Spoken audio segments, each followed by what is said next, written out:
Diva Ganda Wanda.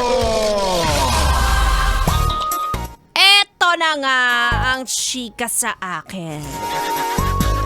Ang sabi nila, tiba-tiba ka na raw sa paraffol ng Christmas party nyo. Well, yes, friend, it's me. It's your girl, DJ Ganda Wanda. Kasama nyo na dito sa 101.1 Yes FM na nakaka-relate sa'yo, yes. Kasi naman, kasalanan ko ba na nabubunot yung pangalan ko? Hindi. Hindi, di ba? Pero kung tatanungin niyo ako kung ano ang sikreto para mabunot kayo sa mga raffle o para sa mga hindi pa nag-Christmas party dyan, makinig kayong mabuti. Dapat wala ka kunwaring pake. Nagwo-work siya. Sa sobrang nagwo-work yung ganong, alam mo yon, yung ganong mindset, yung ganong mentality. Hindi ko alam kung ano na panalunan ko. Totoo to, no joke. O, sabi ni Joshua, nasa ban list na yung mga taga-yes next year sa bunutan. Eto, alam niyo kung anong magic?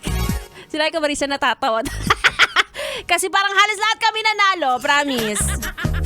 Walang daya to baka sabihin nyo dinadaya namin. Hindi kami ganun dito. Isa pang tiba-tiba at panigurado na mabubunot siya. Naniniwala ko. Siya ang nanalo ng grand prize. I-reveal ko na. Swerteng-swerte talaga palagi. Si Rico Panyero. Oh my, congratulations!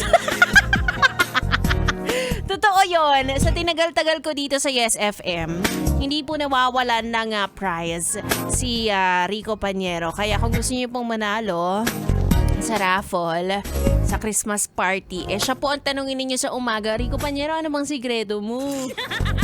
Uy, ayoko sabihin yan. Siya dapat mag-announce yan. Wala ka dyan. At tanungin niya rin kung anong award nang nakuha niya.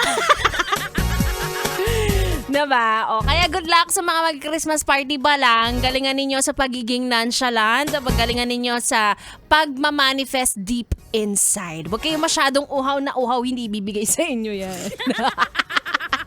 Anyway, kasama niyo na ako hanggang alas 9 ng gabi. Isa na namang gabi na punong-puno ng tawanan, chikahan, and of course, ang ating tugtugan.